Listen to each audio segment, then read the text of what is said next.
అనుకున్నాము అని అంటే దానికి తగ్గట్టు మనము వెజిటబుల్ ప్లాంట్స్ వేసుకోవచ్చు. ఇవన్నీ చేయొచ్చండి. చేయడానికి కొన్ని ఫ్లవరింగ్ ప్లాంట్ ఒక imagine a garden YouTube channel 1 మాలి ఉంది కదా, దాంట్లో మీరు రకరకాల విషయాలు చెప్తూ ఉంటారు. ఒక్కొక్క మొక్కని చూపించి ఇదేం మొక్క, ఇదేం స్పీషీస్, ఇది అని చెప్తూ ఉంటారు. చాలా కాలంగా జరుగుతున్నాయి. అసలు ఈ బయోడైవర్సిటీ అంటే ఏంటి అనే విషయం ఫస్ట్ మనం తెలుసుకోవాలి. దీని గురించి మాట్లాడాలి, మనకు ఒక అవగాహన ఉండాలి అంటే. సో దాని గురించి మాట్లాడదాం మనం.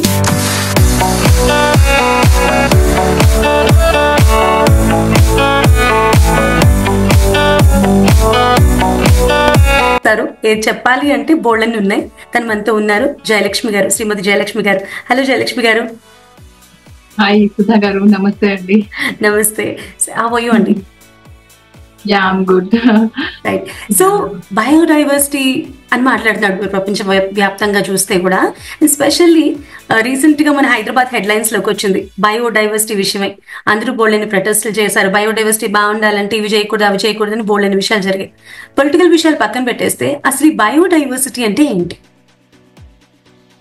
It's an interesting topic actually. మనం తెలుసుకోవాలి. మీరు అన్నట్టు ఇప్పుడు జరిగే ఈ ప్రోగ్రామ్స్ కానీ ప్రొటెస్ట్ కానీ ఇవన్నీ జరుగుతున్నాయి కాబట్టి it is very interesting topic to know about biodiversity right now. So biodiversity అనేది actually it's a term which is derived from a Greek word అన్నమాట. బయో అంటే life, so and diversity is nothing but variety, వైవిధ్యం అనొచ్చు అనమాట. So ఇది nothing but variety of life actually in a particular area అనమాట. So biodiversity అనేది మనం ఇంకొంచెం డీటెయిల్ గా చెప్పుకోవాలి అని అంటే there are so many species in a particular area. అవి ఒక్కొక్క టైప్ ఆఫ్ ఆర్గానిజమ్స్, ప్లాంట్స్ కావచ్చు, డిఫరెంట్ టైప్స్ ఆఫ్ యానిమల్స్ కావచ్చు, they are mutually living together in a particular area. అది మన బయోడైవర్సిటీ కింద మనం చెప్పుకోవచ్చు. సో ఎగ్జాంపుల్ మనము ఒక ఫారెస్ట్ తీసుకున్నాము అని అంటే ఒక జస్ట్ ఫర్ అన్ ఇన్స్టెన్స్ నేను అర్థం అవ్వడానికి చెప్తున్నాను ఆ డెఫినిషన్. ఒక ఫారెస్ట్ తీసుకుంటే న్యాచురల్ గా ఫార్మ్ అయిన ఫారెస్ట్ లో there are so many trees, shrubs, flowering plants, grasses, mosses చాలా ఉంటాయి. సో ఇవన్నీ కూడా ఒకదాని మీద ఒకటి ఆధారపడుతూ, ఒకదాని మీద ఒకటి మ్యూచువల్ గా అండర్స్టాండ్ చేసుకుంటూ గ్రో అవుతూ ఉంటాయి ఫారెస్ట్ లో. సో వాటిని బేస్ చేసుకొని so many animals will come together. ఆ ప్లాంట్స్ వాటి షెల్టర్ కోసం కావచ్చు, ఫుడ్ కోసం కావచ్చు, థ్రైవ్ అవ్వడానికి, లివింగ్ చేయడానికి కావచ్చు. సో యానిమల్స్ కూడా వచ్చి చేరుతాయి అనమాట. సో ఇవన్నీ ఎలా ఏర్పడుతున్నది అని అంటే దేర్ ఆర్ సర్టన్ కండిషన్స్ ఆ పర్టికులర్ ఏరియాలో. వాటర్ కానీ, టెంపరేచర్ కానీ, లేకపోతే అదర్ పారామీటర్స్ అంటే సన్ లైట్ అవైలబిలిటీ కానీ బాగా మోడరేట్ గా ఉన్నాయి అని అంటే సో ఇవన్నీ వచ్చి చేరుతాయి అనమాట. Plants, different types of animals, ఇవన్నీ కూడా. సో అది ఒక బయోడైవర్సిటీ కింద మనం కన్సిడర్ చేయొచ్చు. It is also considered as an ecosystem. అంటే ఒక ఈకో సిస్టమ్ లో ఒక కైండ్ ఆఫ్ బయోడైవర్సిటీ అక్కడ రన్ అవుతూ ఉందన్నమాట. అది ఒక forest best example. So forest అనేది హై రేంజ్ ఆఫ్ బయోడైవర్సిటీ. అంటే ఇంకా అక్కడ ఉన్నంత వేరియేషన్స్ మనం వేరే అదర్ ఈకో సిస్టమ్ లో చూడము. అన్ని రకాల ప్లాంట్స్, అన్ని రకాల యానిమల్స్, వాటర్ ఫీచర్స్ అవన్నీ మనం చూస్తాం అనమాట. అదే మనం టేక్ అన్ ఎగ్జాంపుల్ ఇంకొకటి అంటే అది లో బయోడైవర్సిటీ కింద మనం చెప్పుకోదగింది ఏంటంటే కొన్ని ప్లెయిన్ ఏరియాస్ ఉంటాయి. గ్రాస్ మాత్రమే వర్ష ఆధారితంగా రైనీ సీజన్ లో మనకి గ్రాస్ పెరుగుతూ ఉంటుంది. అదర్ సమ్మర్ లో అది ఫేడ్ అయిపోతూ ఉంటుంది అనమాట. సో అలాంటి వాటిలో బయోడైవర్సిటీ చాలా లోగా ఉంటుంది. ఎందుకంటే గ్రాస్ మీద ఆధారపడి జీవించే యానిమల్స్ చాలా తక్కువ. ఎస్పెషల్లీ ఇన్సెక్ట్స్ ఉంటాయి, ఏవో చిన్న క్యాటర్పిల్లర్స్, వార్మ్స్ ఇవే ఉంటాయి అనమాట. సో దాన్ని బేస్ చేసుకొని చిన్న చాలా తక్కువ రేంజ్ లో బర్డ్స్ వస్తాయి. సో అది బయోడైవర్సిటీ కిందనే వస్తుంది. ఎందుకంటే ప్లాంట్స్, యానిమల్స్ ఉన్నాయి అక్కడ, బట్ తక్కువ వెరైటీస్ ఉన్నాయి. ఎందుకంటే సింగిల్ స్పీషీస్ ఆఫ్ గ్రాస్ మాత్రమే ఉంది, వైడ్ రేంజ్ ఆఫ్ ప్లాంట్స్ లేవు అక్కడ. సో అందువల్ల ఎక్కువ వెరైటీస్ ఆఫ్ యానిమల్స్ కూడా రావడానికి అవకాశం ఉండదు. సో అది కూడా బయోడైవర్సిటీ అయినప్పటికీ కూడా అక్కడ మనకి లో రేంజ్ అంటే బయోడైవర్సిటీ గ్రేడ్స్ తీసుకుంటే హై రేంజ్ ఆఫ్ బయోడైవర్సిటీ, లో రేంజ్ ఆఫ్ బయోడైవర్సిటీ రెండుగా మనం డివైడ్ చేసుకోవచ్చు. సో అలా ఎగ్జాంపుల్ చెప్పడానికి నేను ఫారెస్ట్ హై రేంజ్ అని చెప్తున్నాను. అలాగనే ఒక plain land which is consisting of single variety of grass అనమాట. సో అక్కడ మనకి లో బయోడైవర్సిటీ మెయింటైన్ అవుతుంది. సో అట్లా మనం బయోడైవర్సిటీని అర్థం చేసుకోవడానికి ఎగ్జాంపుల్స్ తీసుకోవచ్చు. అండ్ అసలు ఎందుకు బయోడైవర్సిటీ ఎందుకు అంటే, బయోడైవర్సిటీ బయో అంటే లైఫ్ అనుకున్నాం కదా. సో అసలు ఎర్త్ ఎగ్జిస్ట్ అవ్వడానికి, ఎర్త్ థ్రైవ్ అవ్వడానికి, ఈ ప్లానెట్ కన్సిస్టెంట్ గా మూవ్ అవ్వడానికి, ఇందులో లైఫ్ డెవలప్ అవ్వడానికి బయోడైవర్సిటీ చాలా అవసరం అన్నమాట. సో అది మనము డ్యామేజ్ చేసుకోకుండా ఎంత వరకు అయితే ఒక హ్యూమన్ బీయింగ్ గా మనము సపోర్ట్ చేసుకుంటూ ముందుకు వెళ్తామో, బయోడైవర్సిటీస్ కూడా అలానే డెవలప్ అవుతాయి. సో ఆ బయోడైవర్సిటీని బ్రేక్ చేయకుండా ఉన్నంత వరకు హ్యూమన్స్ కి మనకి ప్రాబ్లం ఏమీ ఉండదు. అది బ్రేక్ అయిన తర్వాత we also should face some issues because of animals or plants అన్నమాట. So we can define like that, biodiversity అంటే అలా చెప్పుకోవచ్చు. ఓకే, ఈ జీవ వైవిధ్యం అంటున్నారు కదా, ఒకళ్ళ మీద ఒకళ్ళు డిపెండ్ అయి ఉన్నాం మనం, ఒక్కొక్క దాని మీద దాన్ని ఏమంటారు ఎకో సిస్టమ్ అని అన్నారు. తర్వాత అలాగే మనకు మొత్తం ఒక సైకిల్ లాంటిది ఉంటుంది, ఒకళ్ళ మీద ఒకళ్ళు డిపెండెన్స్. ఆ డిపెండెన్స్ అనేది మనకి ప్రకృతిలో ప్రతిదానితోనూ ఉంటుంది.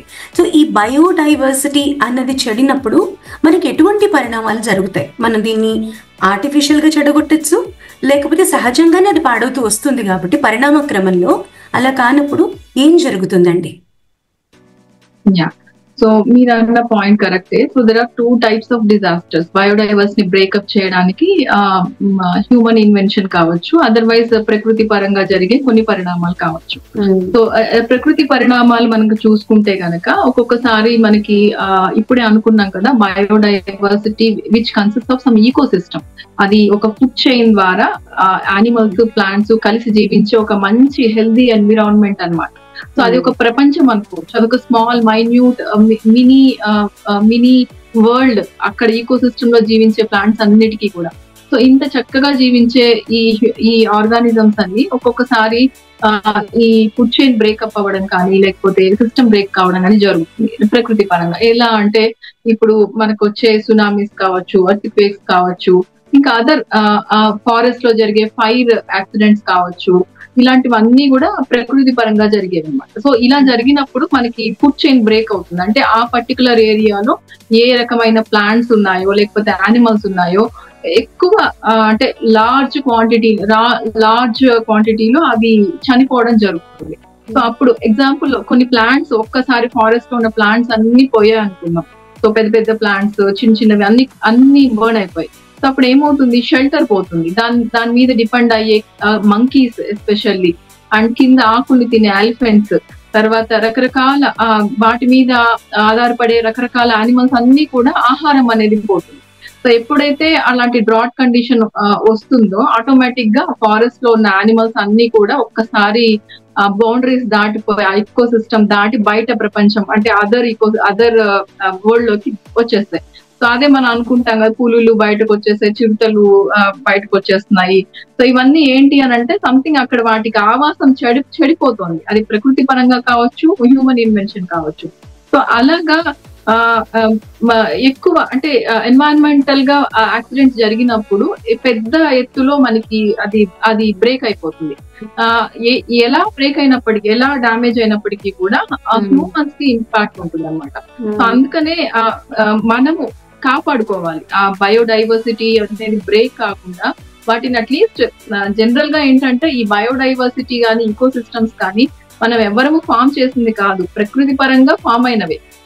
అక్కడ ఉన్న క్లైమాటిక్ కండిషన్స్ కి తగ్గట్టు, ఇందాక మనం అనుకున్న వాటర్ సోర్సెస్, అబండెంట్ రిసోర్సెస్ ఎక్కడ ఉంటాయో అక్కడ బయోడైవర్సిటీ రిచ్ గా డెవలప్ అవుతుంది అనమాట. సో మనిషి చేసింది ఏమీ కాదు, ప్రకృతి పరంగా ఫామ్ అయినదే. సో మనిషి దాన్ని డ్యామేజ్ చేయకపోతే చాలు, అదే చాలా చక్కగా డెవలప్ అవుతూ ఉంటుంది.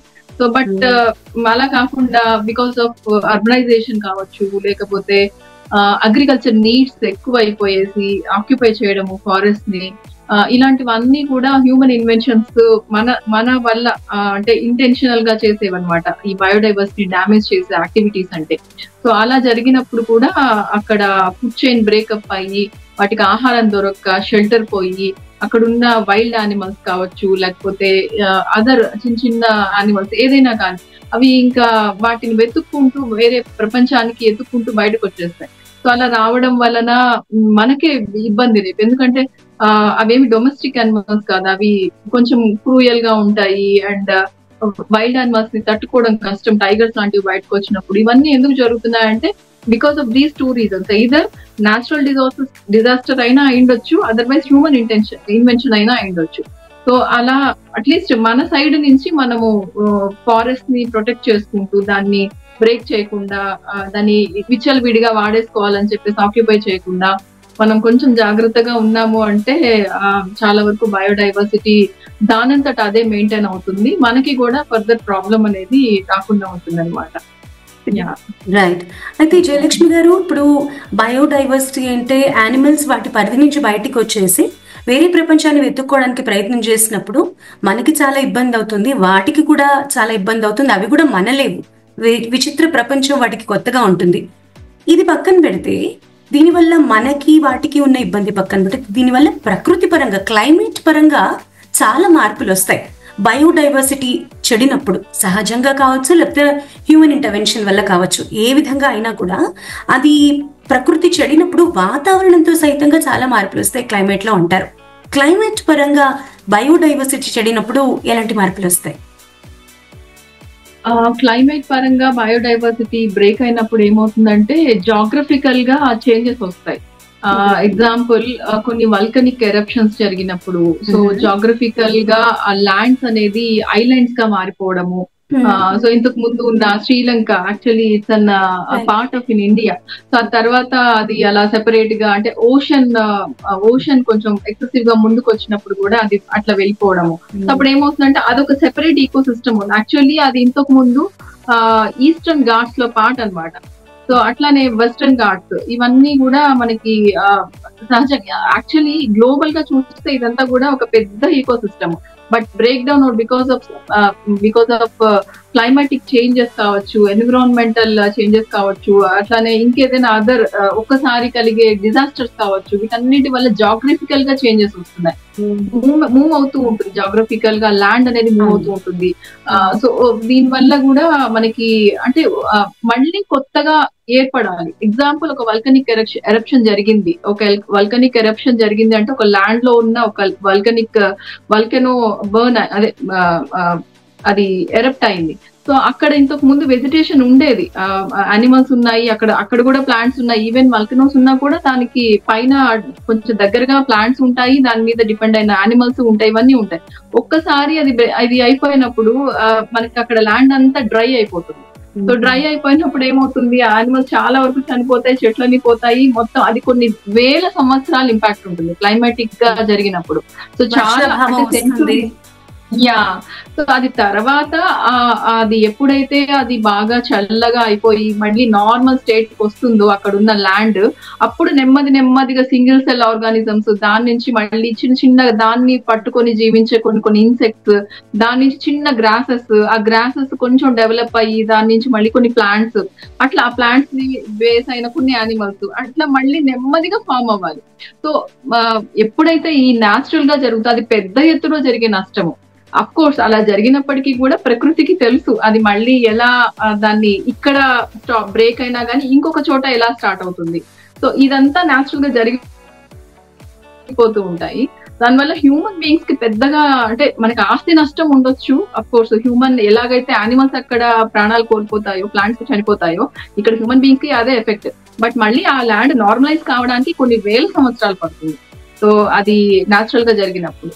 హ్యూమన్ డిజాస్టర్స్, హ్యూమన్ చేసే వీళ్ళ వల్ల కలిగే ప్రాబ్లమ్స్ ఇవన్నీ కూడా మనం కొంచెం వీలైనంత వరకు రెక్టిఫై చేయొచ్చు తొందరగా. మనం ఎప్పుడైతే ఇంటర్వెన్షన్ ఆపుతామో ఆటోమేటిక్ గా అది కొన్ని రోజులలో, కొన్ని నెలలలో, లేకపోతే కొన్ని సంవత్సరాలు, దగ్గరగా కొన్ని డికేట్స్ లో కూడా సెట్ అయిపోతుంది. బట్ న్యాచురల్ డిజాస్టర్స్ అయితే ఎక్కువ రోజులు టైం పడుతుంది. సో బికాస్ అది లార్జ్ స్కేల్ లో డ్యామేజ్ ఉంటుంది కాబట్టి మనకి తిరిగి ఫామ్ అవ్వడం కూడా అంతే టైం పడుతుంది, కొన్ని వందల సంవత్సరాలు పడుతుంది అనమాట.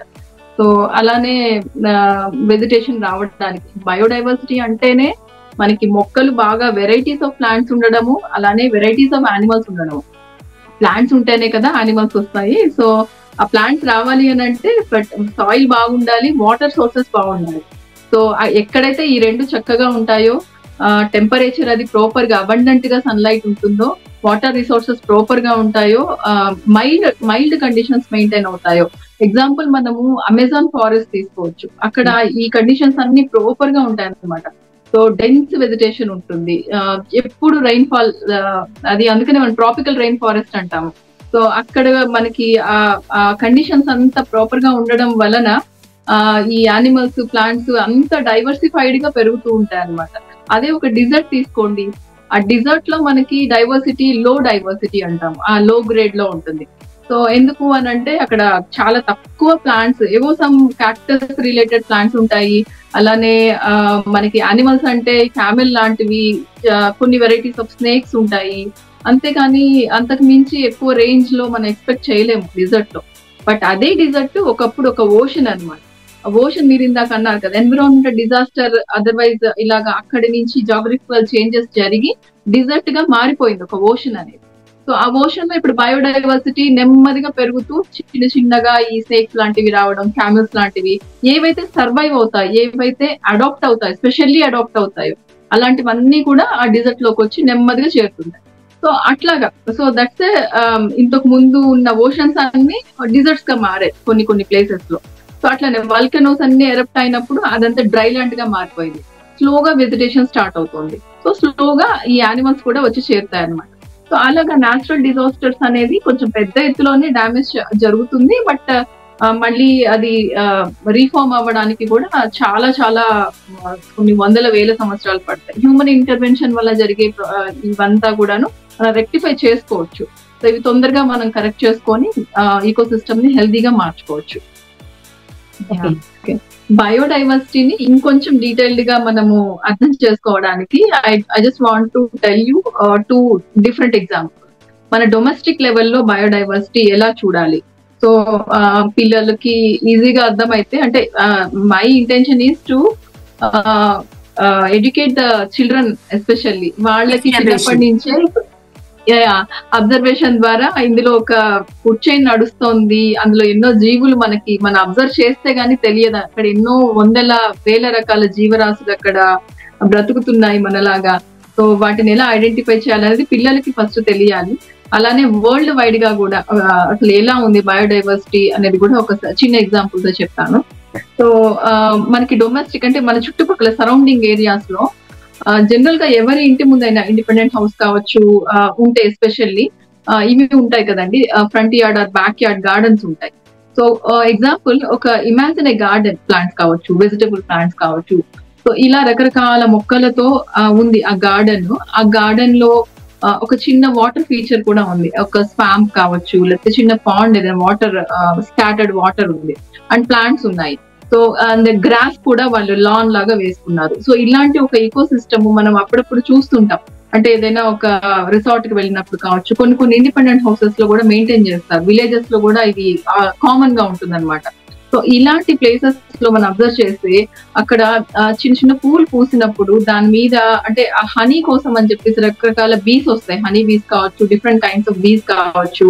తర్వాత అలానే మనకి డ్రాగన్ ఫ్లైస్ వస్తాయి, ఇంకా ఆ నీళ్లలో చిన్న చిన్న చేపలు ఉంటాయి. అలానే రకరకాల పక్షులు, పురుగులు తినడానికి క్యాటర్ పిల్లర్స్ ఉంటాయి, చిన్న చిన్న పిచ్చుకలు లాంటివి వస్తూ ఉంటాయి. సో ఇవంతా ఇది ఒక బయోడైవర్సిటీ కింద మనం అప్పుడప్పుడు అబ్జర్వ్ చేయగలిగిన ఒక చిన్న సిస్టమ్, ఈకో సిస్టమ్ అనమాట. సో దానివల్ల అంటే మనం ఇలా అబ్జర్వ్ చేసినప్పుడు ఏమవుతుందంటే ఈ ప్లాంట్స్ అన్ని చక్కగా లైవ్లీగా ఉన్నప్పుడు ఇన్ని రకాల పక్షులు, పురుగులు ఇవన్నీ తిరుగుతున్నాయి. అవేవి మనల్ని హార్మ్ చేసేవి కాదు, అవి ఒకదాని మీద ఒకటి ఆధారపడి ఒక ఫుడ్ చైన్ ని మెయింటైన్ చేస్తున్నాయి. ఎగ్జాంపుల్ మనకి ఈ ఏమంటారు, చిన్న చిన్న పూలు పూస్తాయి కదా, హనీ బీస్ అనేవి వస్తుంటాయి. అదే మనము వాటి మీద మందు చల్లాం అనుకోండి పూల మీద, సో అది హనీ బీస్ అనేది రాకుండా పోతాయి అనమాట. సో అది హనీ బీస్ అనేది రాకపోతే చాలా వరకు పాలినేషన్ జరగదు, అంటే ఇక్కడనే కాదు ఎక్కడైనా కానీ. అందుకనే మనకి హనీ బీస్ ని అట్రాక్ట్ చేయడానికి కొన్ని కొన్ని ఫ్లవరింగ్ ప్లాంట్స్ చేస్తుంటాయి ప్లాంట్స్ ని. సో అవి వచ్చినప్పటికీ కూడా పక్షులు అనేవి కూడా వచ్చి ఆ ప్రిడేటర్స్ ని తినేస్తుంటాయి, అంటే వీటిని తినే ఇంకొక జీవి అనమాట పక్షి అనేది. సో అట్లాగా మనకి ఒకదాన్ని ఆహారంగా తీసుకునే ఇంకొక జీవి, అది పక్షి కావచ్చు, పురుగు కావచ్చు, ఇంకా యానిమల్ కావచ్చు. సో అట్లా ఫుడ్ చైన్ అనేది ఏర్పాటు అవుతుంటాయి. అది ఉంటే ఈకో సిస్టమ్ మెయింటైన్ అవుతుంది. ఎప్పుడైతే ఈకో సిస్టమ్ హెల్దీగా ఉంటుందో బయోడైవర్సిటీ అనేది బ్రేక్ కాదు. ఎందుకంటే ఇక్కడ షెల్టర్ ఉండాలి, అలానే ఫుడ్ ఉండాలి, అబండెంట్ ఫుడ్ ఉండాలి, ప్రాపర్ షెల్టర్ ఉండాలి. అప్పుడే అక్కడ ఉన్న ఈ ప్లాంట్స్, యానిమల్స్ ప్రాపర్ గా సర్వైవ్ అవుతాయి. అప్పుడే బయోడైవర్సిటీ మెయింటైన్ అవుతుంది. ఎప్పుడైతే ఒక రకమైన జీవిని టార్గెట్ చేసి అది మనకి హార్మ్ చేస్తుందనో, లేకపోతే అది మనకి అవసరం లేదనో చెట్లని పీకేసేయడము, లేకపోతే కొన్ని పురుగుల్ని చంపేయడము, మందులు చల్లేయడము, కెమికల్స్ ని అప్లై చేయడము, లేకపోతే ఏదో అదర్ మాన్యువల్ గా మనం వాటిని చంపేయడము, ఇలాంటివి ఏదైనా నిర్మూలించడానికి ట్రై చేస్తే ఫుడ్ చైన్ బ్రేక్ అవుతుంది. ఆ ఫుడ్ చైన్ బ్రేక్ అయినప్పుడు ఏమవుతుందంటే ఈకో సిస్టమ్ స్లోగా డ్యామేజ్ అవ్వడం స్టార్ట్ అవుతుంది. సో అందుకని మనం ఎప్పుడైనా ఏం చేయాలంటే న్యాచురల్ గా వదిలేసేయాలి. మనం ఏమి కేర్ తీసుకోవాల్సిన అవసరం లేదు. మనం చేయాల్సింది ఒక్కటే, దాన్ని డ్యామేజ్ చేయకపోతే చాలు, యాజ్ అ హ్యూమన్ బీయింగ్ అంతే.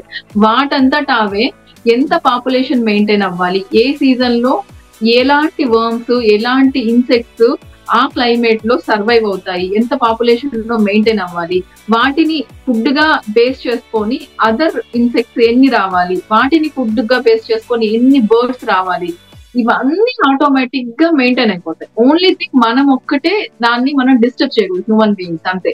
మందులు చల్లడం కానీ, లేకపోతే కొన్ని ఏదైనా కెమికల్స్ అప్లై చేయడం కానీ, చెట్లని పీకేసేయడం కానీ, ఒక చెట్టు మీద ఎన్నో రకాల చీమలు, రకరకాల ఇన్సెక్ట్స్ ఆహారంగా దాని ఆకుల్ని తింటూ, దాని ప్లాంట్ సెక్రెషన్స్ ని తీసుకుంటూ ఆహారంగా ఎన్నో ఉంటాయి. అవి అలా ఉండడం వలన బయటకి రావు అక్కడ ఆహారం దొరికితే. సో అదే మన ఆ చెట్టుని కొట్టేసినప్పుడు ఏమవుతుందంటే వాటి ఆహారం కోసం వెతుక్కుంటూ అది ఇంకొక ఇళ్లలోకి రావచ్చు. సో ఎగ్జాంపుల్ అంటే ఇట్లా కూడా జరిగేదానికి అవకాశం ఉంటుంది. సో దేనికి సరిపడా ఆహారము అక్కడ ఉండేలాగా ఉంటే హ్యూమన్ బీయింగ్స్ కూడా ప్రాబ్లం ఉండదు అనమాట. సో అట్లా మనకి గార్డెన్ లో ఒక ఈకో సిస్టమ్ చూస్తాం సాధారణంగా. అలానే ఫారెస్ట్ లో ఇంకొక పెద్ద ఈకో సిస్టమ్ చూస్తాం, అది చాలా పెద్దది. అందులో రకరకాల యానిమల్స్, ఎగ్జాంపుల్ ఒక చెట్లని తినే వెజిటేరియన్ యానిమల్స్ ఉంటాయి, జింకలు, జీబ్రాస్, కౌస్, ఇవన్నీ చెట్లను తింటుంటాయి ఫారెస్ట్ లో, ఆకుల్ని, ఎలిఫెంట్స్ ఇవన్నీ. సో వీటిని తినే జంతువులు ఇంకొకటి ఉంటాయి, ఎగ్జాంపుల్ పాములు, కొన్ని రకాల యానిమల్స్ తినేస్తూ ఉంటాయి, అనకొండ లాంటివి. సో అలాంటి చిన్న ర్యాబిట్స్ ని తినేవి some other animals like Lions, ఇవన్నీ జింకల్ని తింటూ లయన్స్, ఇవంతా ఫుడ్ చైన్ అనమాట. ఒక జీవి మీద ఆధారపడిన ఇంకొక జీవి, దాన్ని బేస్ చేసుకొని ఇంకొక జీవి, అది ఫుడ్ చైన్ అంటాము. సో ఈ ఫుడ్ చైన్ ఎప్పుడైతే హెల్దీగా మెయింటైన్ అవుతుందో, మధ్య ఎంత పాపులేషన్ లో ఏ కైండ్ ఆఫ్ యానిమల్ మెయింటైన్ అవుతుందో అది బేసిక్ గా మెయింటైన్ అవ్వదు. మనం ఏమి చేయక్కర్లేదు, ప్రకృతి చూసుకుంటుంది. ఎప్పుడైతే మనం ఎంటర్ అయ్యి పోచింగ్ అంటే వేట అని చేస్తుంటారు, అది ఒక క్రేజీగా చాలా మంది. సో అది ఎప్పుడు చెయ్యాలి, ఇంత ముందు రోజుల్లో ఉండేది పోచింగ్ అనేది ఉండేది. ఎప్పుడు అని అంటే ఒక్కొక్క సందర్భంలో కొన్ని యానిమల్స్ లైక్ టైగర్స్ విచ్చలవిడిగా పాపులేషన్ పెరిగిపోయి అన్నెసెసరీగా బయటకు వచ్చేసేసి మనుషుల్ని ఇబ్బంది పెట్టే టైంలో ఏదో 1-2 యానిమల్స్, టైగర్స్ ని మాత్రమే ఆ రోజుల్లో కిల్ చేయడానికి కోచింగ్ లో చేసేవాళ్ళు. బట్ అలా కాదు, ఏ ప్రాబ్లము లేకుండా మన సరదా కోసం చేసేవి ఈ రోజుల్లో జరుగుతున్నాయి. అది చాలా రాంగ్ అనమాట. సో అది అట్లా చేయకూడదు. సో అలా చేయనంత వరకు కూడా ఈకో సిస్టమ్ ప్రాపర్ గా మెయింటైన్ అయిపోతుంది. సో మనకి ఈకో సిస్టమ్స్, ఈ బయోడైవర్సిటీ హాట్ స్పాట్స్ అని అంటాము. అంటే కొన్ని ఏరియాస్ లో ఎక్కడైతే ఇందాక మనం అనుకున్న ఈ వాతావరణ క్లైమేటిక్ కండిషన్స్ చాలా ప్రాపర్ గా మెయింటైన్ అయ్యే కొన్ని ఏరియాస్ ఉంటాయి. మన ఇండియాలో కూడా వెస్టర్న్ ఘాట్స్ కానీ, హిమాలయాస్ కానీ, అక్కడ చాలా రకాల యానిమల్స్, కొన్ని ఎండమిక్ స్పీషీస్ అంటాం. అంటే ఏంటంటే ఒక పర్టికులర్ ఏరియాకి మాత్రమే పరిమితం అయ్యే యానిమల్స్. సో ఎగ్జాంపుల్ మనకి బెంగాల్లో వైట్ టైగర్ అని అంటాం, అది వేరే ఎక్కడ మనకి కనిపించదు. సో అదేంటంటే ఆ క్లైమేటిక్ కి సూటబుల్ యానిమల్, అది దాన్ని తీసుకొని మనం వేరే చోటికి తీసుకురావడం అవంతా చేయకూడదు. ఎక్కడ న్యాచురల్ గా హ్యాబిటేట్ అవుతాయో అక్కడే ఉంచాలి. మనము వాటిని డిస్టర్బ్ చేసి ఆ ఏరియా నుంచి తీసుకొచ్చి ఇంకో ఏరియాలో పెట్టడం అలా చేయకూడదు అనమాట. అది ఇన్వాజివ్ స్పీషీస్ గా మారుతుంది అలా చేస్తే గనక. సో అంటే ఏంటంటే అవి అక్కడ మనం ఎక్కడి నుంచి తీసుకొచ్చామో అవి అక్కడున్న చుట్టుపక్కల యానిమల్స్ కానీ వాటిని డిస్టర్బ్ చేసి వాటిని ప్రెషరైజ్ చేస్తాయి. అంటే వాటిని పాపులేషన్ తగ్గించేదానికి కొన్ని డిసీజెస్ కూడా ఇన్వాజివ్ స్పీషీస్ వలన ఇన్ఫెక్ట్ అయ్యేదానికి ఛాన్స్ ఉంటుంది. అందుకని మనం ఆ హ్యాబిటేట్ ని మనం డిస్టర్బ్ చేయకూడదు అనమాట. సహజంగా అవి ఆ హాట్ స్పాట్స్ లో మెయింటైన్ అవుతాయి. ఎగ్జాంపుల్ వెస్టర్న్ ఘాట్స్ లో కూడా చాలా మంచి వెజిటేషన్ ఉంటుంది. అక్కడ మంచి సన్‌లైట్, వాటర్ సోర్సెస్ వల్ల రకరకాల యానిమల్స్, అక్కడ కొన్ని ఎండమిక్ స్పీషీస్ ఉంటాయి. అంటే ఎగ్జాంపుల్ మనకి ఇండియన్ ఎలిఫెంట్స్ అటుపక్క ఎక్కువ ఉంటాయన్నమాట. సో అట్లనే వైట్ టైగర్స్ మనకి బెంగాల్లో ఎక్కువ ఉంటాయి. అమెజాన్ లో చూసుకుంటే హౌలర్ మంకీస్ అంటాము. తోకతో హ్యాంగ్ అయ్యి చెట్లకు వేలాడుతూ ఉంటాయి. సో అవన్నీ ఎండమిక్ స్పీషీస్. అవి ఆ పర్టికులర్ హాట్ స్పాట్స్ లోనే ఉంటాయి. ఆ పర్టికులర్ ఏరియాకి లిమిటెడ్ అన్నమాట. అవి మళ్ళీ ఎక్కడ స్ప్రెడ్ అవ్వవు. అది ఏమో గాడ్ క్రియేషన్ అలా ఉన్నది. సో అది అలా మూవ్ చేస్తే మనకి ఏ ప్రాబ్లం ఉండదు. ఎప్పుడైతే వాటిని తీసుకొచ్చి మనకి సరదాగా ఇంకో చోట తీసుకొచ్చి పెట్టామో దాని వల్ల కొన్ని డిసీజెస్ వస్తాయి. దాని వల్ల కొన్ని ఇన్ఫెక్షన్స్, అది ఏంటంటే ఆ కొత్తగా వచ్చిన ప్లేస్ లో బాగా భయపడిపోయి వాటిని బాగా ఇబ్బంది పెట్టడము, అక్కడ ఉన్న కొన్ని అదర్ యానిమల్స్ ని డిస్టర్బ్ చేసి అవి వాటి పాపులేషన్ తగ్గిపోయేలా చేయడము కొన్ని సందర్భాల్లో జరుగుతాయి. సో అలా మన ఇంటర్వెన్షన్ ఉండకూడదు అనమాట. సో ఎండమిక్ స్పీషీస్ అని అంటే అలానే ఈ బయోడైవర్సిటీ డ్యామేజ్ అవ్వడానికి ముఖ్యమైన కారణాలు మనం ఇందాక అనుకున్నాం. మెయిన్ థింగ్ అర్బనైజేషన్ తర్వాత అంటే మన అఫ్ కోర్స్ దాన్ని మనం తప్పు అని అనలేము. ఎందుకంటే మనం డెవలప్ అవ్వడానికి ఈ రోజుల్లో అర్బనైజేషన్ కూడా కంపల్సరీ జరగాలి. So but same time biodiversity ecosystems దెబ్బ తగలకుండా మనం చూసుకోవడం మన బాధ్యత. సో మెయిన్ థింగ్ ఏంటంటే అగ్రికల్చర్ ల్యాండ్స్ అంటే ఫుడ్ నీడ్స్ ని పెంచుకోవడానికి మనము ఫారెస్ట్ ని డిఫారెస్టేషన్ చేసుకోవడము, ఆ ల్యాండ్స్ ని ఆక్యుపై చేసి అగ్రికల్చర్ ల్యాండ్స్. ఇందాక నేను చెప్పిన దానిలో బయోడైవర్సిటీ హైగా మెయింటైన్ చేయాలి అని అంటే వెరైటీస్ ఎక్కువ ఉండాలి, ప్లాంట్స్ అండ్ యానిమల్స్. అలా ఉండాలి అని అంటే మన అగ్రికల్చర్ లో కుదరదు. అగ్రికల్చర్ లో ఒకే రకమైన స్పీషీస్ నే మనం మెయింటైన్ చేస్తాం. ఏదర్ వరి, ప్యాడీ గానీ లేకపోతే వీట్ గానీ ఏదో ఒకటే వేస్తాం. అలా కాదు. అందుకని మన అగ్రికల్చర్ ల్యాండ్ ని పెంచుకోకూడదు. ఎక్కువ అవసరం ఎంత వరకు అంతవరకు అగ్రికల్చర్, మిగిలిందంతా న్యాచురల్ హ్యాబిటేట్స్ కి వదిలేసేయాలి. Yeah exactly. సో అందువల్ల అర్బనైజేషన్ లో పార్ట్ గా మనము ఎక్కువ ఆక్యుపై చేయకూడదు, ఎస్పెషల్లీ ఫారెస్ట్ ని డిస్టర్బ్ చేయకూడదు.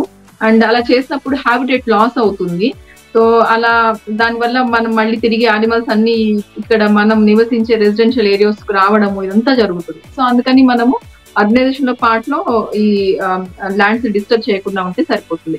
అలానే ఇందాక మనం అనుకున్న ఎండమిక్ స్పీషీస్ ని తీసుకొచ్చి ఇన్వాజివ్ గా తయారు చేయకపోవడము, ఇలాంటివన్నీ మన నుంచి అట్లీస్ట్ అవి చేయకుండా ఉంటే చాలా వరకు బయోడైవర్సిటీ అనేది న్యాచురల్ గానే మెయింటైన్ అవుతుంది. Yeah. So finally I just want to mention one more thing. So మనకి హ్యూమన్ ఇంటర్వెన్షన్ వలన బాగా లార్జ్ స్కేల్ లో డ్యామేజ్ అంటే మెరైన్ ఎన్వైరన్మెంట్ అండి. ఎందుకంటే ఇండస్ట్రియల్ ఏరియాస్ నుంచి వచ్చే ఆ పొల్యూటెడ్ వాటర్ అంతా కూడా ఫైనల్లీ సముద్రంలోకి వెళ్ళిపోతున్నాయి. సో సముద్రంలో మనకి రకరకాల జీవరాశులతో పాటు ఎస్పెషల్లీ ఫైటో ప్లాంక్టన్ అంటుంది అనమాట. ఈ ఫైటో ప్లాంక్టన్ నే మైక్రోస్కోపిక్ ప్లాంక్టన్ అని కూడా అంటాము. సో అది చాలా సూక్ష్మంగా ఉన్న కొన్ని రకాల చెట్లు అనమాట. సో అంటే ఆల్గల్ బ్లూమ్స్ టైప్. సో అది మనకి డ్యామేజ్ అవడం స్టార్ట్ అవుతుంది. ఎందుకంటే పొల్యూటెడ్ వాటర్ వెళ్ళి జాయిన్ అవ్వడం వల్ల అది మన గ్లోబల్ గా మనం తీసుకున్న ఆక్సిజన్ ను మనం వేసే చెట్ల కన్నా కూడాను సముద్రం నుంచి వచ్చే ఈ ఫైటో ప్లాంక్టన్ నుంచి రిలీజ్ అయ్యే ఆక్సిజన్ దాదాపు 80% ఉంటుంది. సో అది చాలా మంది అబ్జర్వ్ చెయ్యరు. మన ఎర్త్ మీద ఉన్న చెట్ల కన్నా కూడాను ఆక్సిజన్ సోర్స్ ఆఫ్ ఆక్సిజన్ అనేది ఓషన్ నుంచి వస్తుంది. సో అందుకని మనము వీలైనంత వరకు ఇండస్ట్రియలైజేషన్ బ్యాలెన్స్డ్ గా వెళుతూ ఈ ఓషన్స్ లోకి పొల్యూటెడ్ వాటర్ వెళ్లకుండా చూసుకోగలిగితే ఫైటో ప్లాంక్టన్ అనేది డ్యామేజ్ అవ్వదు. అండ్ అదే కాకుండా సముద్రంలో ఉన్న అదర్ లివింగ్ ఆర్గానిజమ్స్, రకరకాల ఫిష్ వెరైటీస్ ఇవన్నీ కూడా చనిపోకుండా ఉంటాయి అనమాట. అక్కడ ఈకో సిస్టమ్ డ్యామేజ్ కాకుండా ఉంటుంది. సో అది మేజర్ ఇంటర్వెన్షన్, అది మేజర్ మిస్టేక్ మనం చేసేది. అది చాలా లార్జ్ స్కేల్ ఎఫెక్ట్ అవుతుంది. సో దాన్ని మనము కరెక్ట్ కూడా చేయలేము, కంప్లీట్ గా డ్యామేజ్ అయిపోతే గనక. అండ్ ఓజోన్ లేయర్ కూడా, సో ఈ గ్లోబల్ బయోడైవర్సిటీ ప్రాపర్ గా మెయింటైన్ అవ్వడానికి ఓజోన్ కూడా చాలా ఇంపార్టెంట్. ఈ పొల్యూటెడ్ గ్యాసెస్ వలన ఓజోన్ డ్యామేజ్ కాకుండా ఉండాలంటే మనం వీలైనంత వరకు ఈ ఎలక్ట్రికల్ ఈ ఇన్స్ట్రుమెంట్స్ ఈ వాడకాన్ని వీళ్ళంత వరకు తగ్గించడము, ఆ ఓజోన్ లేయర్ ని ప్రొటెక్ట్ చేసే కొన్ని రకాల ప్లాంట్స్, ఎస్పెషల్లీ మారేడు మొక్క అంటాం, బిల్వ వృక్షం అంటాము, అవి ఎంత ఎక్కువ పెంచగలిగితే ఓజోన్ లేయర్ అంత బాగా మెయింటైన్ అవుతుంది అనమాట.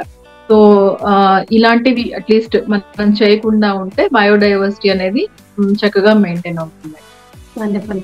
సో బయోడైవర్సిటీ అనే టాపిక్ మనకి ఇప్పుడు పరిస్థితి కల్పించింది కాబట్టి మాట్లాడుకోవడం కాకుండా అదర్వైజ్ ఆల్సో మనం అనుదినం బయోడైవర్సిటీ అనే టాపిక్ని మనం అర్థం చేసుకుని అది మనకు నిత్య క్రియలాగా మనం పాటించాలని మీరు అంటున్నారు.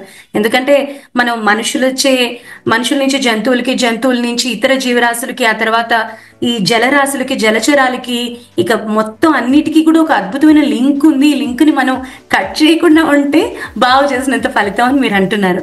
థ్యాంక్ యూ వెరీ మచ్ అండి. బయోడైవర్సిటీ అంటే ఏంటి అనే విషయం చెప్పారు మాకు. అసలు బయోడైవర్సిటీని ఎలా మెయింటైన్ చేయాలి, ఏంటి, దేనికి లింక్ ఉంది, ఎకో సిస్టమ్ దగ్గర నుంచి ఫుడ్ చైన్, ఎవ్రీథింగ్ మాకు డీటెయిల్గా ఎక్స్ప్లెయిన్ చేశారు. ఇది మనందరం చిన్నప్పుడు పుస్తకాల్లో చదువుకుని వదిలేసిన విషయం. మనం పూర్తిగా మళ్ళీ దీన్ని గట్టిగా అర్థం చేసుకుని మరోసారి మనందరం మన జీవన విధానాన్ని మార్చుకోవాలి అని చెప్పారు. థ్యాంక్ యూ వెరీ మచ్ అండి. మనతో ఉన్నారు వన్మాలి గార్డెన్ సొల్యూషన్స్ ప్రొప్రైటర్ శ్రీమతి జయలక్ష్మి గారు. ఏమండి జయలక్ష్మి గారు, మిమ్మల్ని క్వశ్చన్ అడగాలనుకుంటున్నాను. మనం ఏం చేస్తున్నామంటే సైకిల్ నుంచి బళ్ళకి వెళ్ళాం, బళ్ళ నుంచి విమానాలకు వెళ్ళాం, విమానాల నుంచి మళ్ళీ సైకిల్కి వస్తున్నాం అన్నట్టు మనం ఉన్న చెట్లు చెరాలు అన్ని కొట్టేసేసి బాగా మళ్ళీ మొత్తం బోడిగుండు చేసుకుని తీసుకొచ్చి దాని చుట్టూ చెట్లు మొక్కలు అని పాతున్నాం. నిజానికి ఇది ఒక రకమైన అర్బన్ ప్లేసా, లేకపోతే మన దీనే గార్డెన్ చేసుకుంటున్నాం, గార్డెన్ ని పడగొట్టి అర్బన్ చేసి ఇది ఒక సైకిల్, విషస్ సైకిల్ అనుకోండి. అసలు ఏంటి ఈ అర్బన్ ల్యాండ్స్కేపింగ్ అనేది? మనం కొత్తగా వచ్చింది అనడానికి లేదు, కొంచెం పాతదే కానీ కొత్తగా వచ్చింది. ఈ అర్బన్ ల్యాండ్స్కేపింగ్ వల్ల ఉపయోగాలు ఏంటి? అసలు ఈ అర్బన్ ల్యాండ్స్కేపింగ్ ఎప్పుడు మొదలైంది? దీనివల్ల నిజంగా ఉపయోగాలు ఉంటాయి కేవలం, లేకపోతే కంటింపు కోసం మనం చేసేది అర్బన్ గార్డెనింగ్ కావచ్చు, ఏదైనా కావచ్చు, ల్యాండ్స్కేపింగ్ కావచ్చు, దాని గురించి విశేషాలు చెప్తారా? తప్పకుండా అండి. సో అర్బన్ ల్యాండ్స్కేపింగ్ అనేది రీసెంట్ గా మనకి దాదాపుగా ఒక 50 years అట్లా మనము కొంచెం క్రేజీగా చేసుకోవడం చూస్తున్నాము. అర్లియర్ మనకి ప్రతి ఇంట్లో గార్డెన్ ఉండేది, డెఫినెట్ గా ఉండేది. విలేజెస్ లో ఎక్కువ ఉండేవి, ఈవెన్ సిటీస్ లో కూడా సర్టెన్ ఏరియా అనేది గార్డెన్ కి అలకేట్ చేస్తూ ఉండేవాళ్ళం. బట్ అర్బనైజేషన్ చాలా ర్యాపిడ్ గా వెళ్ళిపోయి కాంక్రీట్ జంగిల్స్ వచ్చినప్పుడు మనకి రెసిడెన్షియల్ ఏరియాస్ బాగా ఇబ్బంది అయిపోయి ఇల్లు మీద ఇల్లు కట్టడము ఇలా జరిగిపోయి ప్లేస్ అనేది మొక్కలకి ఇవ్వకుండా జరిగిపోయింది. మీరు అన్నట్టు అది మళ్ళీ సైకిల్ కాబట్టి ఇప్పుడు మళ్ళీ కొంచెం ఆలోచిస్తున్నాము మనము ఈ ఎన్విరాన్మెంట్, దీని వల్ల వచ్చే ఇబ్బందులు, ఈ హాట్ గా అయిపోవడము క్లైమేట్, ఇదంతా చూసి చెట్లు ఉంటే బాగుండు, పచ్చదనంగా ఉంటే బాగుండు అనేది ఇప్పుడు మళ్ళీ చేస్తున్నాము.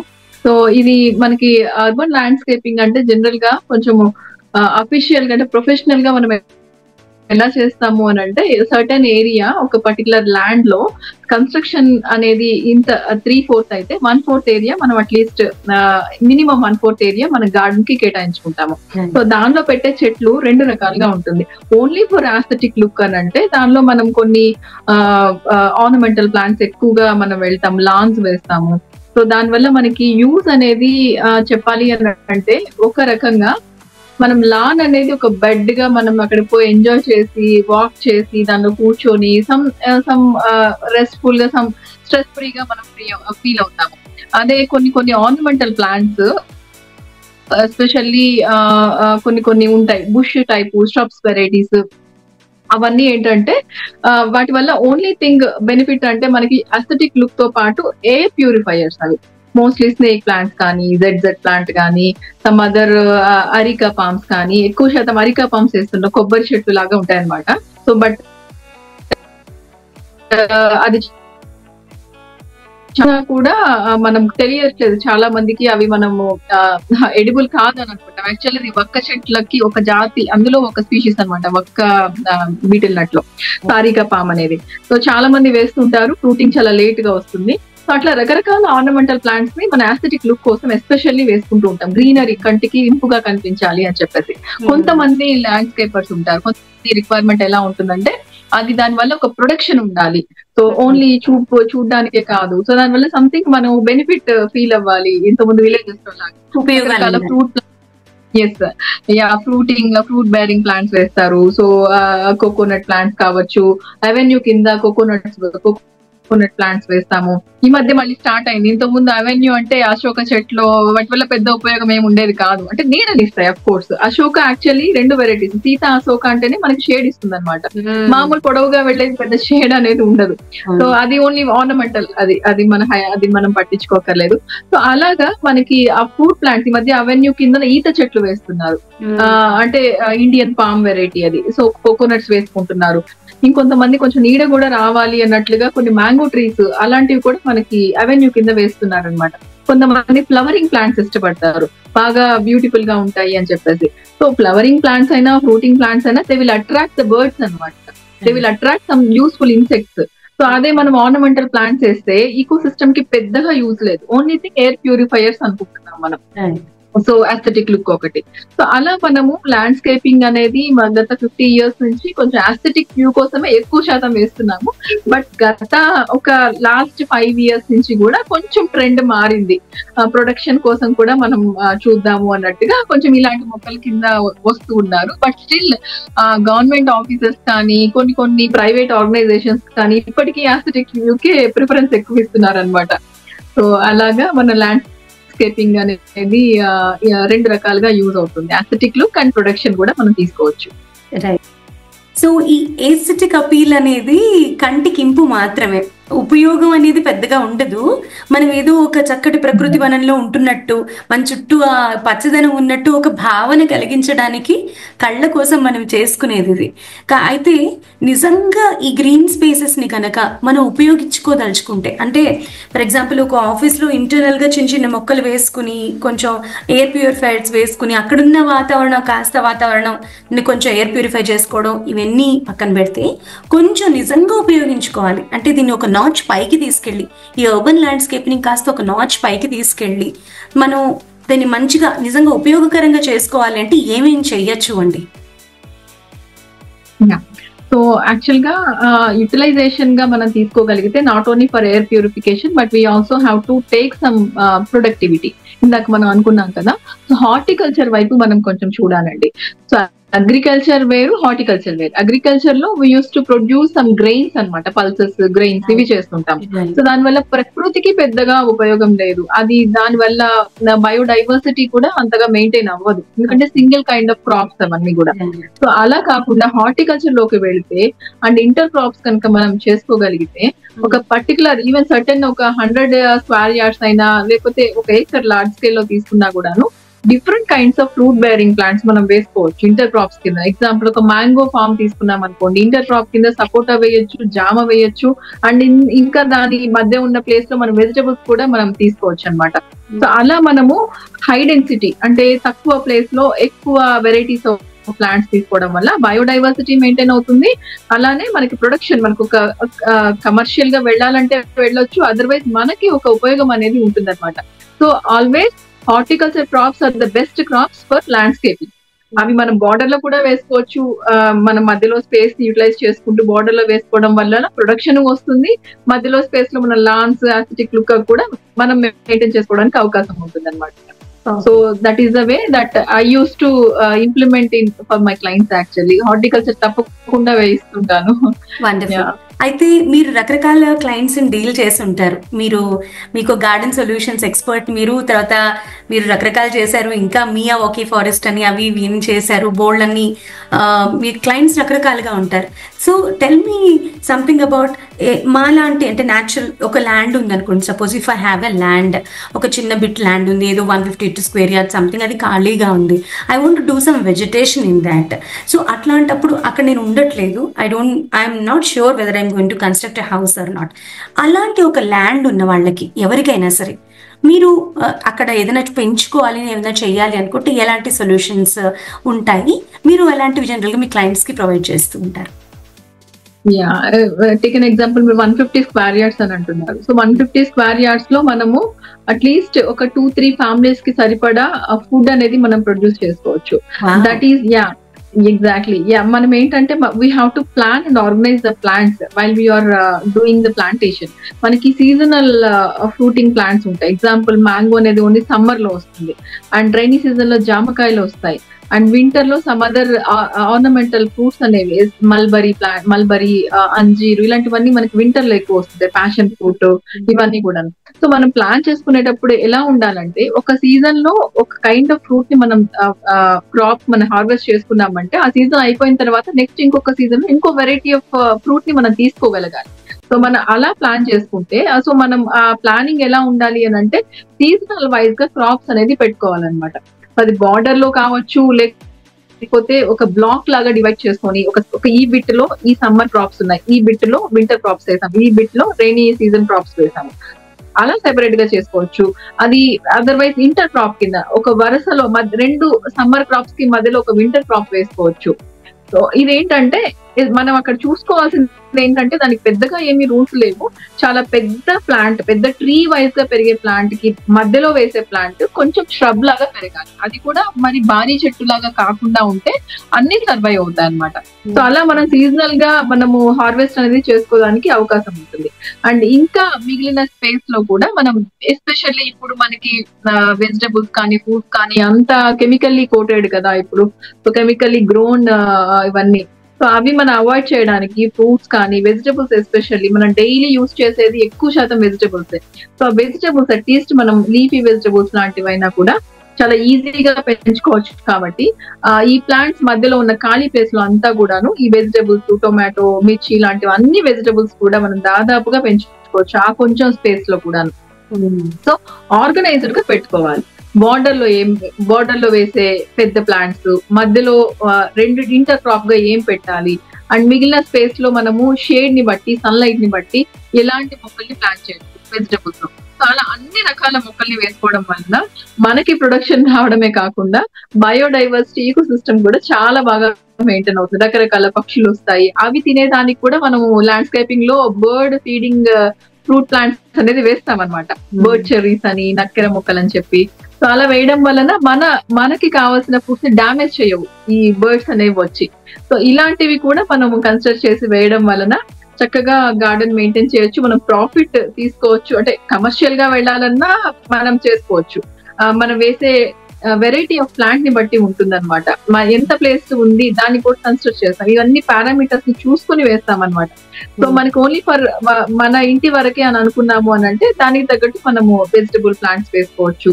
ఇవన్నీ చేయొచ్చండి. తప్పదు వేస్ట్ బ్యారల్ గా వదిలేయకూడదు, కంపల్సరీ మీరు అన్నట్టు వెజిటేషన్ అనేది ఉండాలి అక్కడ. Definitely that's a wonderful thing అండి. ఎందుకంటే చాలా మంది ల్యాండ్ ఉంటుంది, వాళ్ళు అక్కడ కన్స్ట్రక్షన్ చేసుకునేందుకు ఇంకా టైం ఉంది అనుకున్నా, లేకపోతే ఇంకెతరితర ఆలోచనలు ఉన్నాయి, ఇదే జాయింట్ ప్రాపర్టీస్ ఉన్నాయి అంటే జాయింట్ ల్యాండ్స్ కొనుక్కుంటుంటారు కొంతమంది ఫ్యామిలీ పరంగా కూడా, బ్రదర్స్ అండ్ సిస్టర్స్, లేకపోతే ఇంకెవరైనా కలిసి కొనుక్కుంటారు ఫ్రెండ్స్ అంతా. వాళ్ళు ఇప్పుడు ఈ వీకెండ్ ఫార్మింగ్ అనేది ఒక టైంలో బాగా పాపులర్ అయింది. ఆ సందర్భంలో కూడా మీరు చాలా మంది సలహాలు ఇచ్చి ఉంటారు. కాబట్టి ఎవరైనా మీ దగ్గరికి ఇలాంటి వాటికి సలహాకు వస్తే తప్పకుండా ఇస్తారా మరి? అండి తప్పకుండా ఇస్తాను. సో తప్పకుండా జయలక్ష్మి గారిని ఎవరైనా సరే మనం కాంటాక్ట్ చేయొచ్చు. మనకి అర్బన్ గార్డెనింగ్, అర్బన్ ల్యాండ్స్కేపింగ్ కాకుండా మన క్రాప్స్ ఎలా పండుతాయి, ఎలా వేసుకుంటే బాగుంటుంది, మనకి ల్యాండ్ ఊరికి వేస్ట్ గా పోకుండా ఒక పక్క మనకి ప్రొడ్యూస్ వస్తూ ఉంటుంది, అట్ ద సేమ్ టైం బయోడైవర్సిటీకి కాస్త హెల్ప్ చేసిన వాళ్ళని కూడా అవుతాం. వండర్ఫుల్ అండి, thank you very much for that. And Jayalakshmi గారు ఇక్కడ ఈ మాట అడగకుండా వదిలేస్తే నేను చాలా బాధపడిపోవాల్సి వస్తుంది. మియావాకీ ఫారెస్ట్, అసలు మియావాకీ ఫారెస్ట్ అంటే ఏంటి, ఇది ఎవరెవరు చేయించుకుంటారు, ఇది అర్బన్ స్పేసెస్ లో ఉంటుందా లేకపోతే వేరే ఎక్కడన్నా ఉంటుందా, సిటీ మధ్యలో ఉంటుందా, అవతల ఉంటుందా, అసలు ఈ మియావాకీ ఫారెస్ట్ అనేది ఎందుకు మనకి ముఖ్యం ఇప్పటి సందర్భంలో ఈ బయోడైవర్సిటీ గురించి వస్తున్న ఈ పరిస్థితుల్లో? అంటే మనకు కావాలి, మంచి బయోడైవర్సిటీ ఉండాలి, పాడు కాకూడదు, ఇంకా ఎండలు పెరిగిపోతున్నాయి, వర్షాభావ పరిస్థితులు వస్తున్నాయి, క్షామ వస్తుంది, రోగాలు వస్తున్నాయి, వీటన్నిటి పరిస్థితుల్లో దీని ఇంపార్టెన్స్ ఎంతని అంటారు? మాకు చెప్పండి, అసలు మియావాకీ ఫారెస్ట్ అంటే ఏంటి? తప్పకుండా అండి. మియావాకీ ఫారెస్ట్ ఈ పేరు ఎలా వచ్చిందంటే, అకిరా మియావాకీ, హీఈస్ అ జపనీస్ ఎకాలజిస్ట్ అన్నమాట. ఓకే. సో ఆయన 1970s లో జపాన్ లో ఈ కాన్సెప్ట్ ని స్టార్ట్ చేశారు. సో అది తర్వాత బాగా సక్సెస్ అయ్యి వరల్డ్ వైడ్ గా స్ప్రెడ్ అయిందండి. సో జపాన్ లో ఎందుకు స్టార్ట్ చేయాల్సి వచ్చిందంటే అక్కడ మనకి తెలుసు ఎర్త్ క్వేక్స్ ఎక్కువ వస్తాయి జపాన్ లో. సో అంటే ఆ లోపల ఉన్న ఆ ప్లేట్స్ అవి కదులుతూ ఉంటాయి జపాన్ ల్యాండ్ జాగ్రఫికల్ కండిషన్స్ కి. సో అది స్టేబుల్ చేయడానికి ఆయన చాలా హై డెన్సిటీలో ఈ ఫారెస్ట్ అనేది పెట్టారనమాట. అంటే అక్కడ మెజర్మెంట్స్ ఒక స్క్వేర్ ఫీట్ కింద తీసుకుంటాం. ఒక స్క్వేర్ ఫీట్ ని అది బేసిక్ యూనిట్ మియావాకి ఫారెస్ట్ లో. ఆ స్క్వేర్ ఫీట్ లో మనం ఎన్ని మొక్కలు వేయొచ్చు మాక్సిమం, అక్కడ ఉన్న వాతావరణ పరిస్థితులకి తగ్గట్టుగా ఎలాంటి మొక్కలు ఎన్ని వెయ్యాలి, కౌంట్ ఇంపార్టెంట్ అక్కడ స్క్వేర్ ఫీట్ లో. సో ఎస్పెషల్లీ ఈ అకిరా మియావాకి గారు ఆయన తీసుకున్న మొక్కలన్నీ కూడాను టింబర్ ప్లాంట్స్ అన్నమాట. టింబర్ అంటే మనకి అదే తెలుసు కదండి, టింబర్ అంటే మనకి ఇంటికి కలప మొక్కలు. సో దానికి ఉపయోగపడేది ఇలాంటివి జపాన్ లో పెరిగే కొన్ని టైప్ ఆఫ్ టీక్ వెరైటీస్ అన్నమాట. టీక్ వెరైటీస్ కావచ్చు, ఇలాంటివన్నీ ఆయన చాలా అంటే ఈ మొక్కలన్నీ ఆయన వేసినవన్నీ కూడాను కొన్ని బాగా పొడవుగా పెరిగాయి, అంటే భూమికి పైకి పెరిగేవన్నమాట. అలా వెళ్ళడం వలన ఆయనకి 2 బెనిఫిట్స్ చూస్తారు. ఓన్ థింగ్ ఏంటి అని అంటే దాని రూట్ సిస్టమ్ చాలా డీప్ గా వెళ్తుంది, బాగా స్ప్రెడ్ అవుతుంది అనమాట. సో దాని వల్ల ఎర్త్ ప్లేట్స్ అనేవి కదలకుండా ఉంటాయి దగ్గరగా వేయడం వల్ల. రెండోది ఏంటంటే ఇవి ఒక సర్టెన్ చాలా ఫాస్ట్ గా గ్రో అయ్యేలాగా దాన్ని మనము ప్లాన్ చేసుకుంటాం. అంటే 10 years కి పెరిగేవి 3 years కి మనకి క్రాప్ వచ్చేలాగా, అలానే 50 years కి గ్రో అయ్యే ప్లాంట్స్ 10 years కి ఆ గ్రోత్ ని రీచ్ అయ్యేలాగా అలాగా ఉంటుంది అనమాట మియావాకి. చాలా తక్కువ షార్ట్ పీరియడ్ ఆఫ్ టైమ్ లో we can see the maximum growth of the plant అనమాట. సో అలా మనం దానికి ఫీడింగ్ ఫస్ట్ 3 years లో ఇస్తాము. అంత మంచి ఫర్టిలైజర్స్ అంత బాగా మనము ఎర్త్ ని ఫార్మ్ చేసుకోవడం వలన, ఈ గ్రౌండ్ ని ప్లౌ చేసుకోవడం వలన, దానికి ఇచ్చిన ఫర్టిలైజర్స్ వలన ఈ గ్రోత్ అనేది మనం చూస్తాం అనమాట. సో అందువల్ల ఫారెస్ట్ అనేది అక్కడ ఫస్ట్ క్లిక్ అయింది. ఓకే, దానివల్ల పొల్యూషన్ అనేది కంట్రోల్ అయింది, ఎర్త్ క్వేక్స్ చాలా వరకు ఆ పర్టికులర్ ఏరియాలో కొంచెం తగ్గాయి. అండ్ అలానే టింబర్ ప్లాంట్స్ ని తర్వాత 10 years తర్వాత వాళ్ళు కమర్షియల్ గా కూడా వాళ్ళు ఇచ్చుకున్నారు, సేల్ చేసుకున్నారు. సో ఇలాంటివన్నీ మెయిన్ థింగ్. ఎకలాజికల్ గా బాగా ఉంది అక్కడ, ఈకో సిస్టమ్ మెయింటైన్ అయింది. సో అది ఇంకా వరల్డ్ వైడ్ గా అంటే బాగా స్ప్రెడ్ అయిపోయి మిగిలిన కంట్రీస్ కి, ఎస్పెషల్లీ మన ఇండియాలో కూడా బాగా చేస్తున్నాం, హైదరాబాద్ లో కూడా చాలా చోట్ల చేస్తున్నాము. ఇది ఏంటంటే మన అర్బన్ ఏరియాస్ లో చేస్తున్నాము. అండ్ మీరు అన్నది ఎక్కడ చేయొచ్చు అని అన్నారు, అర్బన్ ఏరియాస్ లో చేయొచ్చు అండ్ ఎక్కడైనా బ్యారల్ ల్యాండ్స్ లో చేసుకోవచ్చు. బట్ ఓన్లీ థింగ్ ఏంటి అని అంటే రెసిడెన్షియల్ ఏరియాకి దూరంగా ఉండాలి. ఎందుకంటే మనము ఈకో సిస్టమ్ మెయింటైన్ అవుతుంది అని అనుకున్నాం కదా. సో ఈకో సిస్టమ్ లో మనకి అన్ని రకాల జీవరాశులు వస్తాయి. ఎస్పెషల్లీ మనకి బర్డ్స్ తో పాటు కొన్ని రకాల యానిమల్స్ లో భాగంగా స్నేక్స్ కూడా వస్తాయి అక్కడ. అంటే ఫ్రాక్స్ వస్తాయి రైనీ సీజన్ లో, ఫ్రాక్స్ కోసం అని చెప్పి స్నేక్స్ కూడా ఎంటర్ అవుతాయి అనమాట. సో రెసిడెన్షియల్ ఏరియా వాళ్ళకి కొంచెం ఎవరికైనా భయమే కదా స్నేక్స్ ఎక్కువ. సో అందుకనేసి కొంచెం మన నివసించే ప్రాంతాలకి కొంచెం దూరంగా అయితే మనం జాగ్రత్త తీసుకుంటాము. అండ్ మన అట్లా ఎస్పెషల్లీ హైవేస్ లో అటుపక్కన ఇటుపక్కన చాలా తక్కువ స్పేస్ లోనే, అంటే లెంత్ చాలా పొడవు ఉంటుంది. హైవే అంటే ఇంకా అన్లిమిటెడ్, ఇంకా వెళ్తూనే ఉంటుంది. మన హైదరాబాద్ టు విజయవాడ అనుకుంటే కనుక హైవే. సో ఈ మధ్యలో మనకి రోడ్ సైడ్స్ ఒక 5 feet 10 feet కూడా అంత కూడా ఉండదు. ఆ తక్కువ వెడల్పుగా ఉన్న ఈ ప్లేస్ లో కూడా మియావాకి ఫారెస్ట్ అనేది వేస్తున్నారు అనమాట ప్లాంట్స్. అంటే స్క్వేర్ ఫీట్ కి మనం 3 plants మెయింటైన్ చేస్తున్నాం. హైదరాబాద్ లో అయితే కనుక, కేరళ లాంటి ప్రాంతాల్లో అయితే 6 plants కూడా వేస్తున్నారు. ఎందుకంటే అక్కడ కొంచెం క్లైమేట్ కొంచెం కూల్ గా ఉంటుంది, ప్లాంట్స్ బాగా సర్వైవ్ అవుతాయి. బట్ హైదరాబాద్ లో ఉన్న క్లైమేట్ కి 3 is ఎనఫ్ అనమాట. సో అలా మనము హైవేస్ లో వేసుకుంటున్నాము అండ్ పార్క్స్ లో వేస్తున్నారు. అండ్ ఇంకా కొంతమందికి బ్యారల్ ల్యాండ్స్ ఉంటే వేస్తున్నారు. అట్లా మనం అర్బన్ ఏరియాస్ లో కూడా మెయింటైన్ చేసుకోవచ్చు, ప్రాబ్లం లేదు. సో దీనివల్ల పొల్యూషన్ తగ్గుతుంది, ఎర్త్ క్వేక్స్ థ్రెటనింగ్ అనేది కూడా మనము రెసిస్ట్ చేయొచ్చు. అండ్ పిల్లలకి ఒక ఎడ్యుకేషన్, ఒక ఈకో సిస్టమ్ ని చూపించవచ్చు. సో దానిలో లేయర్స్ వేసుకుంటాం అనమాట. ఈ 4 layers ఉంటాయి. దానిలో మనకి లోకల్ గా దొరికే ఈ ప్లాంట్స్ వేయాలి. ఇందాక మనం అనుకున్నాం ఇన్వాజివ్ ప్లాంట్స్, ఇన్వాజివ్ వెరైటీస్ అని. మనం ఇక్కడ బాగుంది కదా అని చెప్పేసి మియావాకిలో ఎస్పెషల్లీ వేరే ప్రాంతంలో పెరిగే మొక్కల్ని తీసుకొచ్చి ఇక్కడ వేయకూడదు, రీజనల్ ప్లాంట్స్ సెలెక్ట్ చేసుకుంటాం మియావాకిలో. సో దానికి మనం తెలుసుకోవాలి అంటే మన దగ్గర ఉన్న ఫారెస్ట్ ని మనం విజిట్ చేయాలి, అక్కడ ఉన్న లోకల్ రీజనల్ ప్లాంట్ సైన్స్ ఏంటో తెలుసుకొని వాటిని మనం ఇక్కడ లేయర్స్ గా ప్లాన్ చేసుకోవాలన్నమాట. So that is about Miyawaki అండి. We can all plan for Miyawaki in urban areas, but it should be away from the residential area because of the safety concerns and all. Exactly. Okay. So మీకు చాలా మంది clients కి మీరు ఎంతో మందికి landscaping చేస్తుంటారు, రకరకాలు చేస్తుంటారు, వర్టికల్ గార్డెన్స్ చేయించుంటారేమో, అలాగే మియావాకి కూడా చేస్తుంటారు. సో మీ ఇప్పటి వరకు మీరు ఎన్ని మియావాకిలకి మీరు వాలంటీరింగ్ చేశారు, లేకపోతే మీరు ప్రొఫెషనల్ గా చేశారు? నేను యాక్చువల్లీ 2 మియావాకీస్ కి ప్లాన్ ఇచ్చానండి, అది ఇంప్లిమెంట్ అయింది. ఒకటి శంకర్పల్లిలో, ఇంకొకటి వచ్చి విజయవాడ హైవేలో అన్నమాట. సో 2 acres ల్యాండ్ వాళ్ళు చేసుకున్నారు. స్కూల్ సంబంధించిన స్కూల్ ఆర్గనైజర్స్ అన్నమాట, స్కూల్ వాళ్ళు. సో బాగా రన్ అవుతుందండి అది. దాదాపుగా 3 years అవుతుంది. ప్లాంట్స్ కూడా బాగా గ్రో అయ్యాయి అనమాట. సో వాటికి ఇంకా వాటర్ కూడా ఇవ్వాల్సిన అవసరం ఉండదు, వాటంతట అవే ఫారెస్ట్ లో ఉండిపోతాయి. ఎగ్జాక్ట్లీ. వెరీ నైస్ అండి. సో మీ యూట్యూబ్ ఛానల్ వన్ మాలి ఉంది కదా, దాంట్లో మీరు రకరకాల విషయాలు చెప్తూ ఉంటారు. ఒక్కొక్క మొక్కని చూపించి ఇదేం మొక్కు, ఇదేం స్పీషీస్, ఇది అని చెప్తూ ఉంటారు. కావాలి అనుకునే వాళ్ళకి మీరు ఏ విధంగా హెల్ప్ చేస్తూ ఉంటారు అంటే, because I myself am garden enthusiast, I'm really in love with soil and all, greenery అంటే నాకు చాలా ఇష్టం. సో నా లాంటి వాళ్ళకి ఎంథూజియాస్ట్ కి మీరు ఏ విధంగా వర్క్ షాప్స్ అవి కండక్ట్ చేస్తూ ఉంటారు, రకరకాలు చేస్తూ ఉంటారు, దాని గురించి చెప్పండి. సో నేను బేసిక్ గా మన హార్టికల్చర్ డిపార్ట్మెంట్ లో ట్రైనింగ్స్ అది ఇస్తుంటానండి, టెర్రస్ గార్డెనింగ్ ట్రైనింగ్స్. సో అక్కడ క్లాసెస్ అనేది కండక్ట్ చేస్తుంటాను, అక్కడ వచ్చి అటెండ్ అవ్వచ్చు. Every second Saturday and 4th Sunday అక్కడ క్లాసెస్ ఆర్గనైజ్ చేస్తారు. అది కాకుండా మన హైదరాబాద్ హార్టికల్చర్ ట్రైనింగ్ డిపార్ట్మెంట్ నాంపల్లిలో ఉంటుందండి, రెడ్ హిల్స్. సో మన క్రిమినల్ కోర్ట్ కి పక్కన అన్నమాట. సో అక్కడ ఇవి కండక్ట్ అవుతూ ఉంటాయి. అక్కడ పెద్ద టెర్రస్ గార్డెన్ ఉంది, అక్కడ కూడా డెమోన్స్ట్రేషన్స్ అవి చూపిస్తూ ఉంటాము. అండ్ ఈ మధ్య నేను కొంచెం ఈ ల్యాండ్స్కేపింగ్ వర్క్ లో బిజీ అయ్యి కొంచెం ట్రైనింగ్స్ తగ్గించాను.